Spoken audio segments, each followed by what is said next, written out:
Ji, Assalamu alaikum and welcome to today class. Today we are going to discuss iOS based IPS यानी software based IPS। Cisco ने 1998 के अंदर first time concept introduce करवाया था network के ऊपर IDS। IDS कहा जाता है intrusion detection system.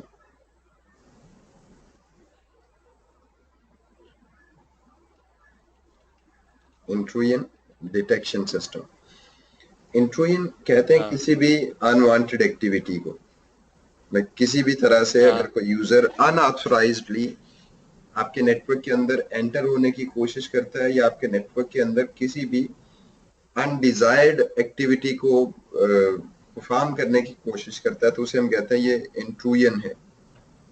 Intruders normally देसी लैंग्वेज में हम कहते हैं इंट्रूडर्स को कि ये जो चोर होते हैं, जो डकैत होते हैं, उसे इंट्रूडर कहा जाता है।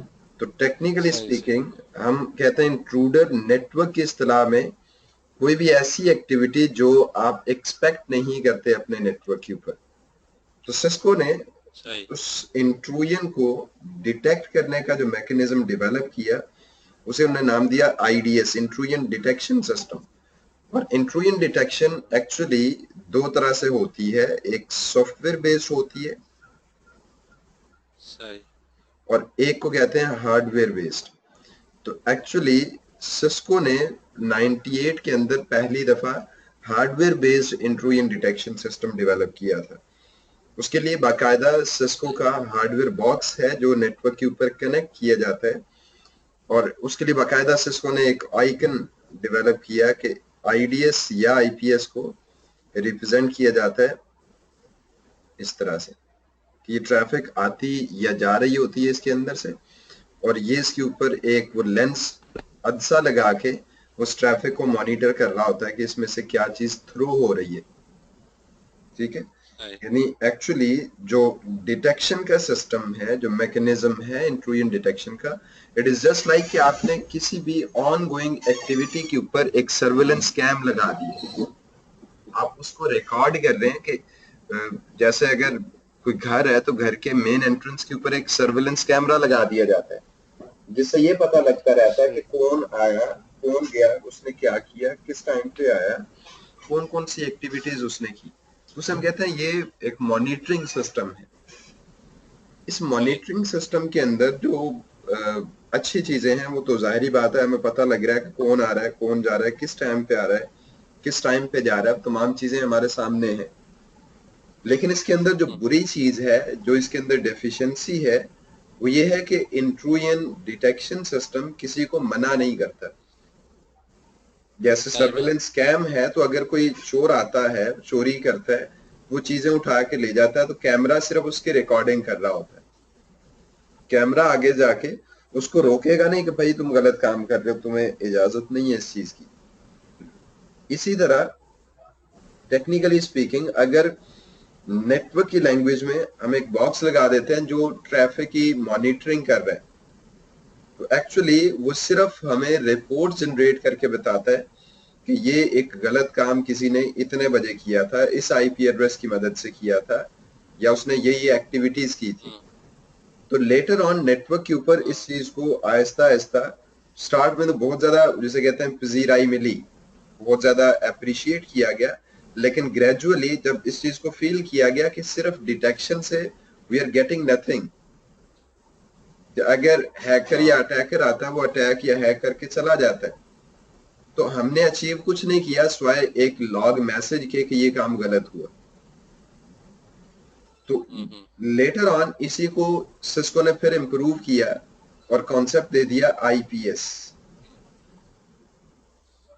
यानी इंट्रूजन प्रिवेंशन सिस्टम। उसी IDS के अंदर प्रिवेंशन कैपेबिलिटीज को भी ऐड कर दिया और इस नाम दे दिया इंट्रूजन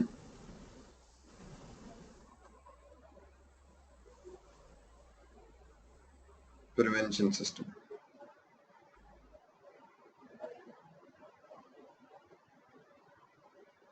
इंट्रूजन प्रिवेंशन सिस्टम, यानी इंट्रूजन्स को डिटेक्ट करना और इंट्रूजन्स को प्रिवेंट करना, ये दोनों कैपेबिलिटीज इस बॉक्स के अंदर ऐड कर दी गई। अब इसके अंदर एक्चुअली जो कॉन्सेप्ट है कि इंट्रूजन डिटेक्शन या इंट्रूजन प्रिवेंशन कैसे होती है, तो उसे कहते हैं आईडीएस या आईपीएस डीपीआई परफॉर्म करता है। डीपीआई कहा जाता है डीप पैकेट इंस्पेक्शन।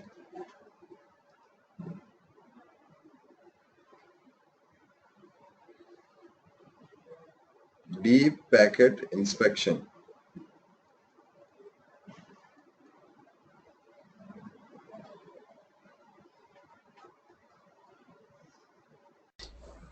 ये शायद नेट का मसला हुआ होगा, तो अभी आप वापस आ गए। तो मैं ये कह रहा था कि आईपीएस और आईडीएस का जो वर्किंग मैकेनिज्म है वो डीपीआई बेस्ड होता है। डीपीआई कहते हैं डीप पैकेट इंस्पेक्शन, ठीक है। यानी आईडीएस या आईपीएस नेटवर्क के ऊपर जो भी ऑनगोइंग फ्लो होता है, जो भी ट्रैफिक थ्रो हो रही होती है, ये उसको डीपली मॉनिटर करता है, इंस्पेक्ट करता है और देखता है कि क्या ये एक नॉर्मल बिहेवियर वाली ट्रैफिक है या इसके अंदर कुछ एबनॉर्मेलिटीज हैं। फॉर एग्जांपल अगर कोई यूजर पिंग करता है तो पिंग के लिए राउटर के ऊपर जो नॉर्मल साइज होता है वो 100 बाइट्स होते हैं। अगर कोई यूजर 200 बाइट या 100 बाइट से ज्यादा की ट्रैफिक सेंड कर रहा है पिंग की, तो इसका मतलब है ये एबनॉर्मल एक्टिविटी है, जिसकी वजह से मोस्ट लाइकली आपकी डिवाइस को ज्यादा प्रोसेसिंग चाहिए होती है, ज्यादा प्रोसेसिंग पावर, ज्यादा टाइम और ज्यादा रिसोर्सेस चाहिए होते हैं। तो आईपीएस या आईडीएस ऐसी चीजों को डिटेक्ट करता है और gradually depending upon the behaviour and attitude जो आपने उसके अंदर कॉन्फ़िगर किया होगा वो उसको प्रिवेंट करता है, ठीक है। अब ये जो डीपीआई परफॉर्म किया जाता है, इसके लिए आईपीएस या आईडीएस के अंदर कॉन्सेप्ट होता है सिग्नेचर्स का। जिस तरह से एंटीवायरस के अंदर सिग्नेचर या डेफिनेशन फाइल्स होती हैं, उसी तरह से सिग्नेचर डेफिनेशन फाइल आईपीएस और आईडीएस के अंदर होती है, जो ट्रैफिक के बिहेवियर को एनालाइज करने के लिए उन सिग्नेचर डेफिनेशन फाइल्स को यूज करती है, ठीक है। तो हमने एक्चुअली सिस्को के राउटर को कॉन्फ़िगर करना है एज आईपीएस एंड आईडीएस के तौर पे। तो उसके लिए मैंने यहाँ पे ये एक राउटर कनेक्ट किया है, ये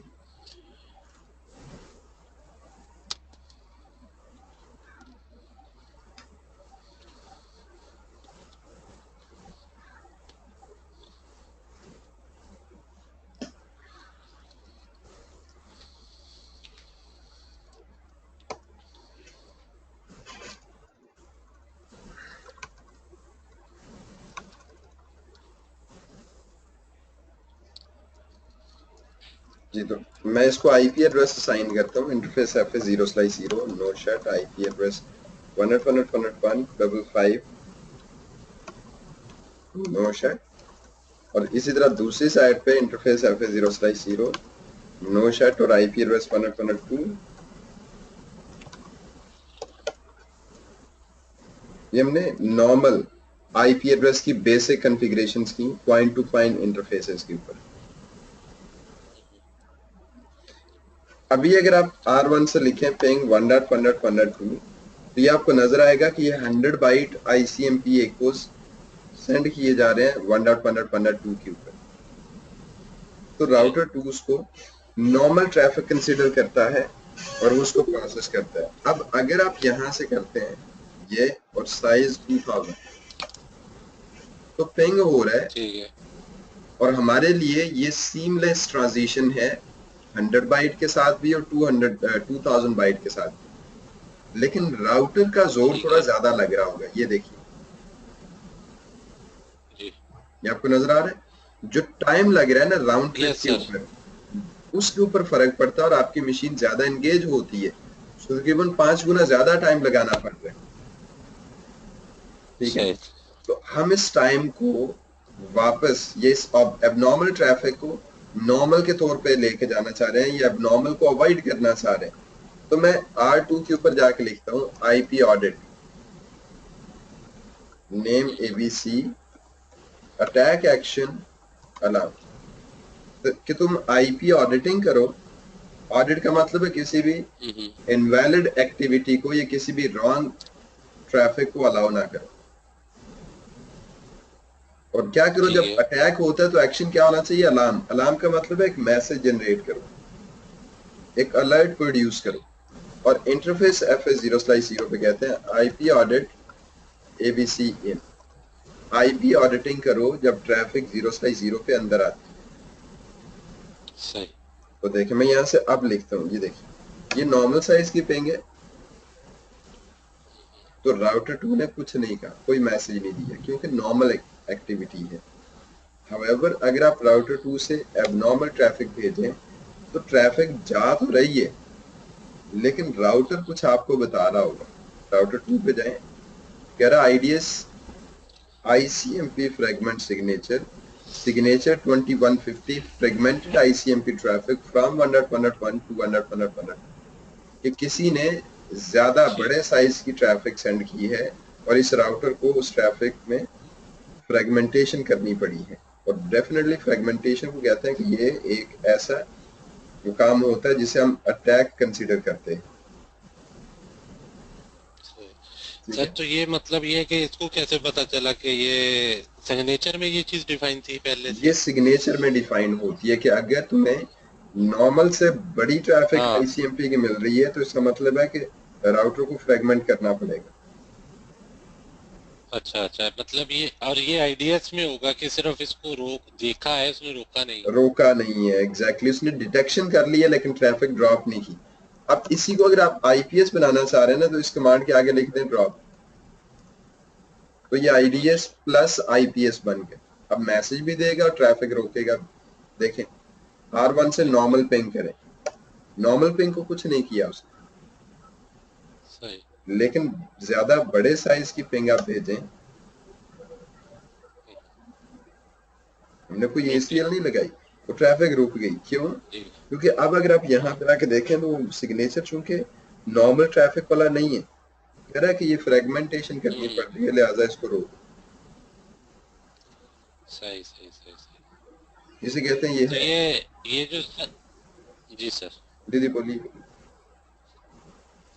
मैंने कहा ये जो सिग्नेचर्स हैं हम इनको भी देख सकते हैं कितने किस्म के डिफाइन है इधर? नहीं, ये राउटर के ऊपर राउटर पे नॉर्मली राउटर के ऊपर ये काम रिकमेंडेड नहीं होता, लेकिन राउटर के ऊपर देखना चाहें तो हमें सिग्नेचर खुद इंस्टॉल करने पड़ते हैं। उसकी कमांड होती है शो सही। IP IPS signatures. अच्छा। इस राउटर के ऊपर नहीं है, वो असल में लेटेस्ट जो iOS है 12.4 और 15.1 और 15.2 ये उनके ऊपर अवेलेबल है। तो हम CCNP में इंशाल्लाह इन डिटेल देखेंगे। और एक्चुअली वो काम हमें हार्डवेयर पे करना पड़ेगा, सॉफ्टवेयर वाले राउटर या GNS3 सिमुलेटर के राउटर ये सपोर्ट नहीं करते। चले सही सर। ठीक है, तो आई जी होप सर। कि ये कुछ थोड़ी बहुत इसकी अंडरस्टैंडिंग डेवलप होती है कि IPS और IDS क्या चीज़ है। सही। उसके बाद इसी का एक नेक्स्ट टॉपिक है एक्सेस कंट्रोल लिस्ट। तो आई होप कि एक्सेस कंट्रोल लिस्ट हमें रिपीट करने की जरूरत नहीं है, हम उससे अगला जो ACL का ही एक नया कॉन्सेप्ट है उसको डिस्कस कर लेते हैं। ठीक है, ठीक है। ACL में सर क्या है, क्या करना? वही ट्रैफिक को अलाउ या डिसअलाउ करना है। Access list 1, permit IP and deny IP, वही चीज है अच्छा, जो CCNA में पढ़ा ठीक हुआ है। है। हम उसी ठीक है। ACL को ही पढ़ेंगे, लेकिन ACL का एक नया वर्जन है जिसे कहते हैं डायनामिक ACL। हाँ।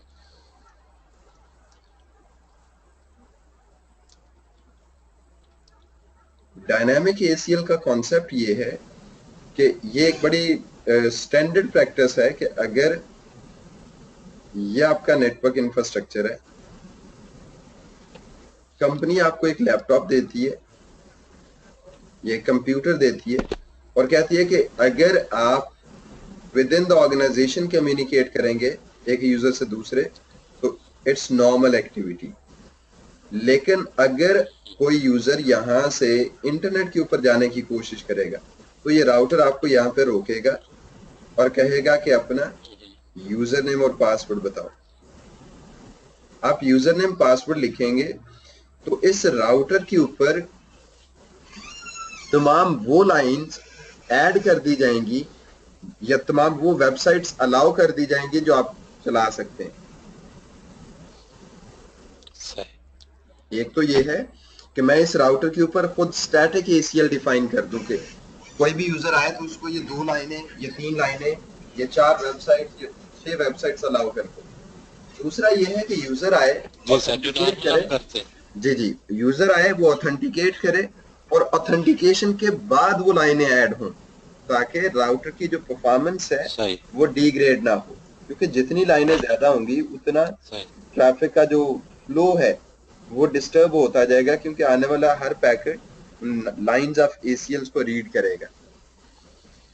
सही। ठीक है, इसे कहते हैं ये लॉक एंड की भी है, लॉक एंड की एसीएल। सही। ठीक है, तो देखें इसमें मैं इसको डेमोन्स्ट्रेट करता हूँ कुछ इस तरह से कि हमारे पास ये 3 राउटर्स हैं।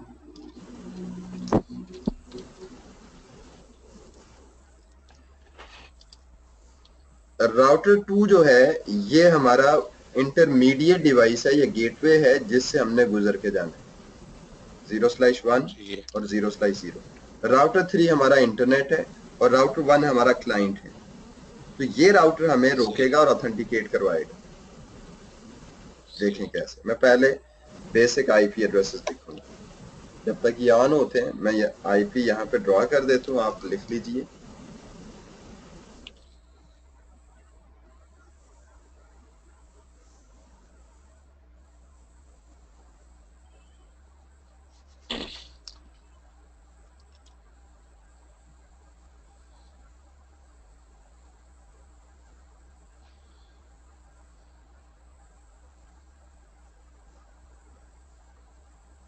ठीक है, जी और जी। यूं समझ लें ये जो, लूप बैक बनाए। जी जी, लूप बैक बनाए, ये जो 22 है ये हमारा ऑथेंटिकेशन का सर्वर है। सही। यानी जब यूजर यहाँ से इंटरनेट पे डायरेक्ट जाने की कोशिश करेगा तो वो नहीं जा सकता, बल्कि वो आके इस लूप सही। बैक यानी ऑथेंटिकेशन सर्वर को कनेक्ट करेगा। ये ऑथेंटिकेशन सर्वर उससे यूजर नेम और पासवर्ड पूछेगा। आपका यूजर नेम पासवर्ड ऑथेंटिकेट हो गया तो फिर यहाँ पे आपके रिलेटेड लाइंस ऐड हो गई। अब आप डायरेक्ट इंटरनेट पे जा सकते हैं। हम्म। ठीक है, सही।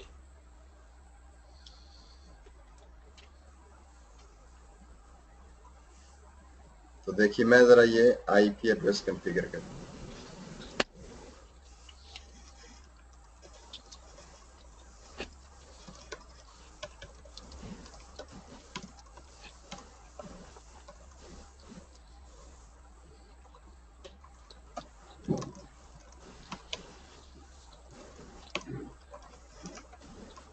आईपी तो लिखने की जरूरत नहीं है ना।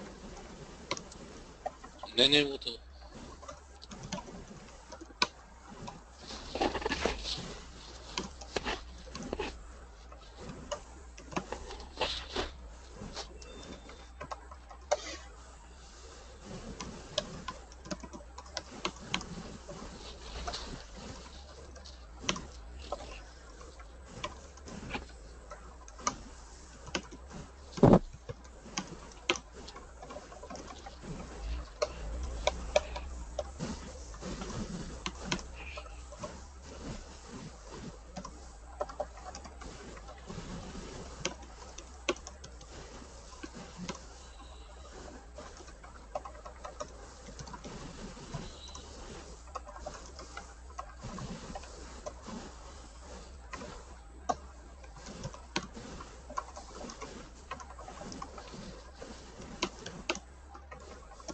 ये मैं स्टैटिक राउटिंग भी साथ ही कर रहा हूँ। ठीक है। ठीक है,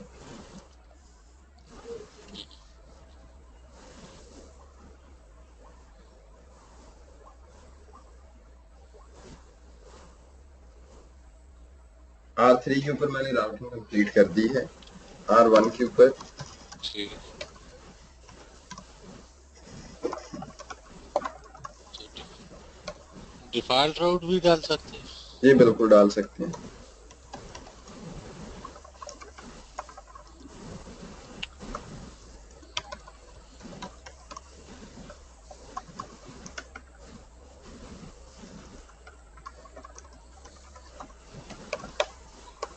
क्योंकि अगर असली में इंटरनेट होगा फिर तो डिफॉल्ट ये राउट ही तो चलेगा राउटिंग सर। डेफिनेटली उसके मुताबिक ही चल रही होगी ना। जी हम तो चूंकि यहाँ पे टेस्ट एनवायरनमेंट बना रहे हैं, तो जी जी। हमें फिर अकॉर्डिंगली इसकी राउटिंग भी करनी पड़ेगी।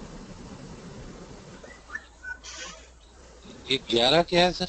लूबैक का आईपी एड्रेस। हाँ हाँ सही। ठीक। जी, तो मैंने ये राउटिंग कंप्लीट कर दी है तीनों डिवाइसेस के ऊपर। ठीक है।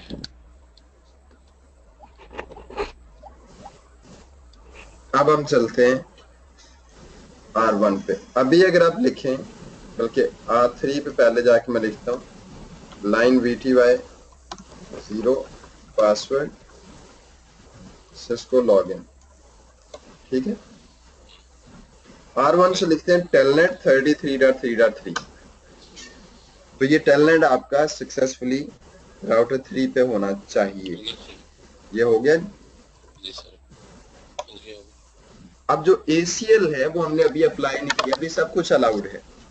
अब मैं राउटर 2 पे जाके गया। जी कहता सर। हूँ access list 101 deny extend TCP host 1.1.1.1 host 33.3.3 equals equal. Telnet. इसको डायरेक्ट जाने की परमिशन ना हो, और अगली लाइन आपने बिल्कुल इसके उल्टी लिखनी है। फॉर्मेट परमिट नहीं, IPNA। डायनेमिक DD फॉर्मेट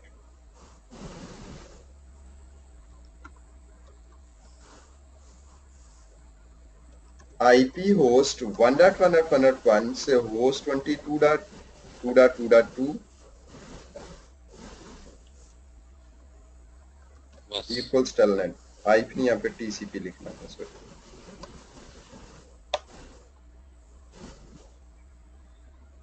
क्या अब क्या होना चाहिए? ये डायनामिक DD ये का लफ्ज इजाफी हुआ ये। Just one second. ये पहली लाइन में इसको डिनाई किया, हाँ वो तो सही है। दूसरी लाइन में हमने कहा कि एक्सेस लिस्ट 101 ओहो।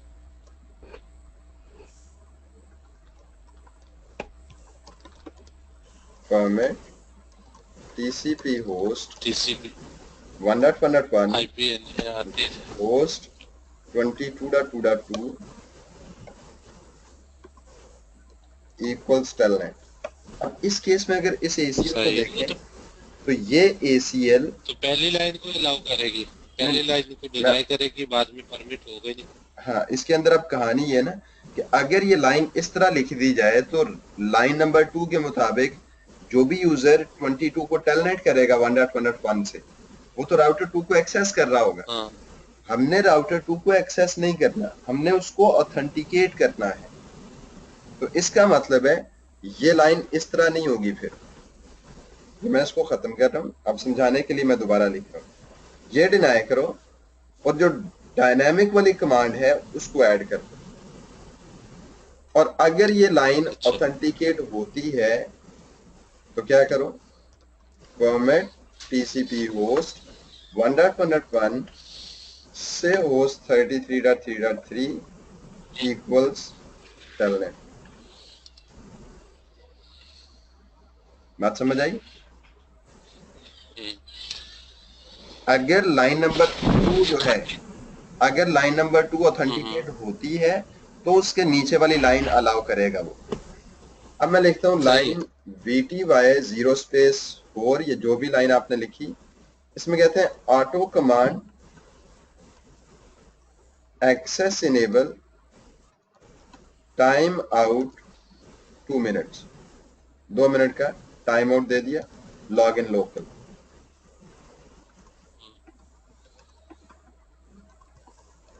कि जब भी कोई यूजर लाइन VTY को एक्सेस करेगा तो उसको यूजर नेम पासवर्ड देना पड़ेगा लॉग इन लोकल की वजह से। और access enable time out to auto command, ये उस डायनामिक DD को यहाँ पे कॉल करने के लिए है। अच्छा, उसका नाम तो कहीं पे हमने उसका डिफाइन नाम, कॉल नहीं किया है यहाँ पे। हाँ, सिर्फ ऑटो कमांड लिखेंगे तो वो डायनामिक यहाँ पे कॉल हो जाएगी खुद ब खुद। अब अगर यहाँ से आप लिखें अच्छा, डायरेक्ट, तो नाम, जी जी बोलिए। वो डीडी को, डीडी की जगह तो कोई भी नाम रख सकते हैं ना, तो कोई काल भी में रख कैसे सकते अगर हैं, मल्टीपल हमने डायनामिक बनाई हो? मल्टीपल नहीं हो सकती ना, नहीं एक ही हो मतलब सकती है। उनको मल्टी, अच्छा डायनामिक ACL एक ही होगी। अच्छा अच्छा अच्छा, सही। इसमें अभी अगर हम यहाँ से लिखते हैं टेलनेट 22.2.2.2 एंटर हारून सिस्को, और फिर इसको अप्लाई करना था 0/0 पे IP एक्सेस ग्रुप 101 इन,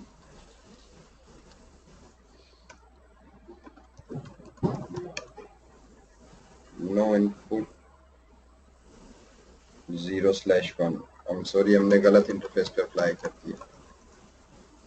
जी, असल में वो इस, तो हाँ उस साइड पे था, जी 2 और 3 के बीच में था ये जी वाला। जी बिल्कुल 0/1।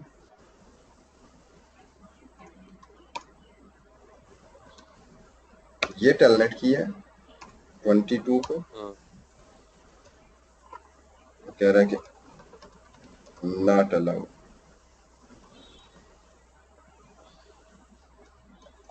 अब जरा देखते हैं, डिनाई TCP होस्ट 33 के लिए, परमिट TCP होस्ट 1 से 22।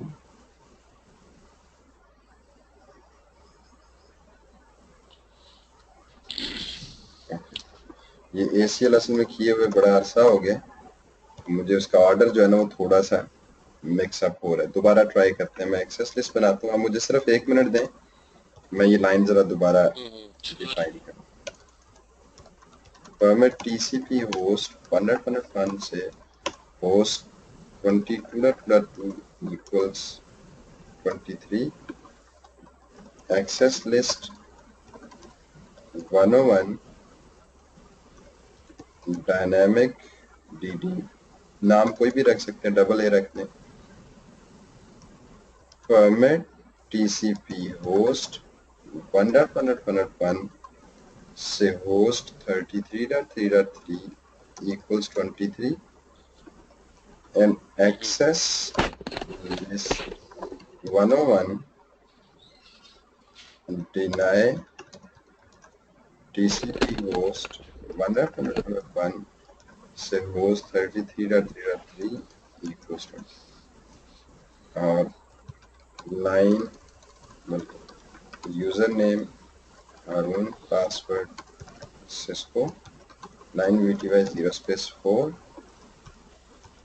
ऑटो कमांड एक्सेस सर ये इनेबल। तो क्या होगा कि वो पहले आपने परमिट कर दिया, बाद में 33 तो हमेशा डिनाई रहेगी, कुछ जी भी हो मैं जाए, बताता हूँ यूजर इसकी नेम वजह सही बताता हूँ, भी हुआ तब भी। लॉग इन लो, ये सिर्फ 1 मिनट मुझे दे दें, जब ये हो जाएगा सेट।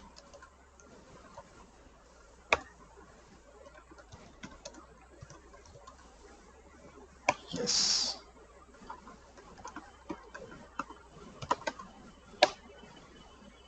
हो गया भैया।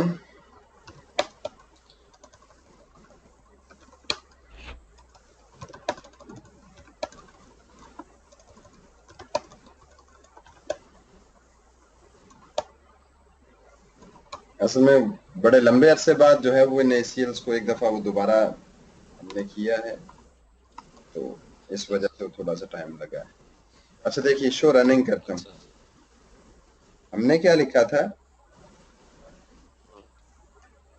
सबसे पहले क्लाइंट एक्सेस करेगा किसको, 22.2.2 जो कि एक ऑथेंटिकेशन सर्वर का आईपी है। वो जब भी ब्राउजर ओपन करेगा वो डायरेक्ट इसके पास जाएगा। और इसके ऊपर हमने क्या किया हुआ, ऑथेंटिकेशन लगाई हुई है। यूजर आया, ठीक है। उसने 22 को एक्सेस किया, यूजर ने पासवर्ड लिखा, ऑथेंटिकेट होके एग्जिट हो गया। एग्रीड। अब जब सही है। ऑथेंटिकेट हो गया तो अगली लाइन चलेगी जो डायनामिक वाली कमांड है। सही है। ऑथेंटिकेट नहीं हुआ तो अगली कमांड नहीं चलेगी। और जब ऑथेंटिकेट हुआ अगली कमांड सही। चली तो उसमें लिखा हुआ है कि यूजर को 33 पे यानी इंटरनेट पे जाने की परमिशन है। अगर ऑथेंटिकेट सही। नहीं हुआ तो उसके फौरी बाद यानी डायनामिक वाली कमांड जब रन नहीं होगी तो फिर अगली कमांड चलेगी ना। तो अगली कमांड में हमने इंटरनेट को रोकना हाँ है, इंटरनेट को डिनाई करवाना है ताकि वो हाँ इंटरनेट ना चला सके। तो आखिरी लाइन तो हमें डिनाई की ही हाँ लिखनी हाँ पड़ेगी।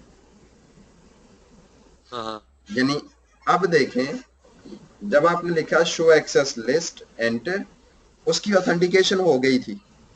तो ये लाइन आपको नजर आ रही है, सही। ये खुद ब खुद ऐड हो गई। हाँ जब ऑथेंटिकेशन नहीं होगी, अभी थोड़ी देर में इसका टाइम खत्म हो जाता है जब, तो ये लाइन 2 मिनट का टाइम है, जब ऑटोमेटिकली टाइम एक्सपायर होगा तो ये यहाँ से खत्म हो जाएगा। मैं इस टाइम को एक्सपायर करने के लिए इंटरफेस पे जाके इसको रिमूव करता हूँ एक तरफ।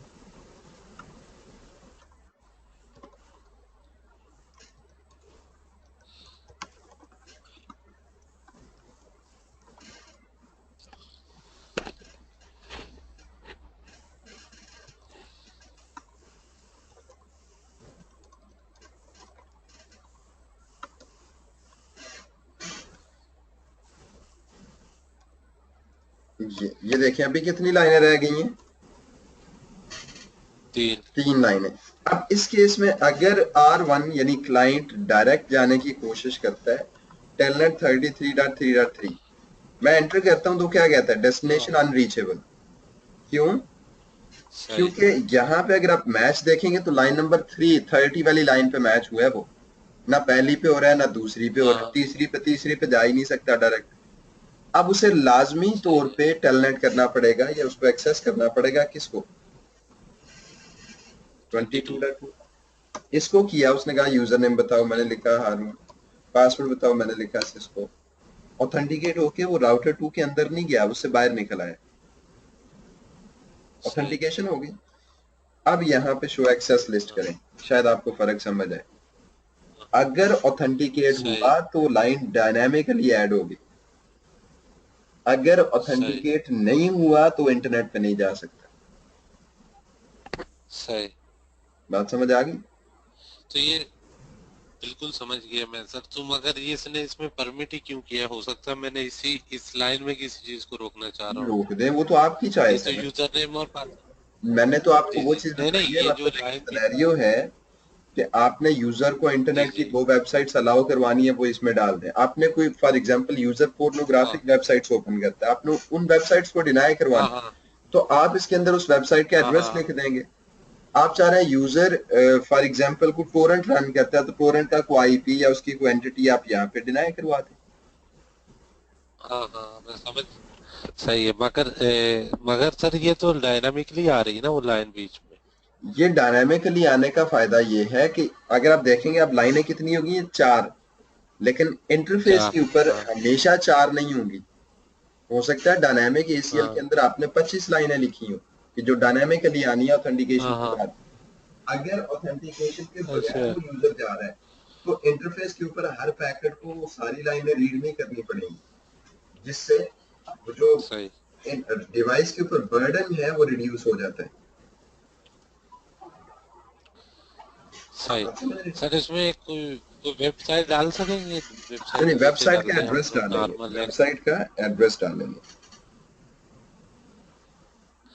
नहीं तो कौन, ये आईपी बेस होगी या कंटेंट बेस होगी? ये आईपी बेस होगी, कंटेंट बेस्ड नहीं है। इसके लिए वो डीएनएस लगा के आप जी जी। कंटेंट्स को डीएनएस से रिजॉल्व करवा सकते हैं ना। अच्छा अच्छा अच्छा अच्छा। मीन वही जैसे आम स्टैंडर्ड एक्सेस लिस्ट होती है, जी एक्सटेंडेड जी होती जी है, जी जी, आईपी बिल्कुल देंगे और बिल्कुल बिल्कुल। डेस्टिनेशन का एड्रेस देंगे। ये एग्जैक्ट। जो मैं मेरा अभी भी एक थोड़ा थोड़ा सा यही कंफ्यूजन थी कि ये जो डायनामिक डबल ए के नाम से परमिट किया है हमने, हम्म। इसके अंदर बस इसी के अंदर ही हम जो चाहे इसी इसी लाइन में हम जो चाहे लिखते रहेंगे इसी तरह से डायनामिक डायनामिक डबल ए हाँ, के आप अंदर। आपने एक लाइन ये लिखी, इसी के अंदर आप दोबारा लिखेंगे dynamic double A deny TCP या डिनाई आईसीएमपी या डिनाई कुछ भी, आप इसी के अंदर लिख देंगे। ठीक ठीक ठीक ठीक ठीक ठीक ठीक, समझ गया ठीक है। समझ गया, ठीक है, एब्सोल्युटली समझ गया, ठीक। चलिए इंशाल्लाह नेक्स्ट हमारा टॉपिक होगा वीपीएन्स का, काफी इंटरेस्टिंग रहेगा इंशाल्लाह। अच्छा, जी सर। और फिर उसके बाद एसएसएच वगैरह कुछ हम डिस्कस करेंगे कि एसएसएच कैसे इनेबल करते हैं, और उससे रिलेटेड चीजें। ठीक, ठीक है सर, वो पेपर। ये पेपर के मैं डम्स आपको ना आज ईमेल कर देता हूँ क्लास के बाद। अच्छा अच्छा, सही, चले, thank you sir, sir, thank you, thank thank you, Allah Hafiz. You.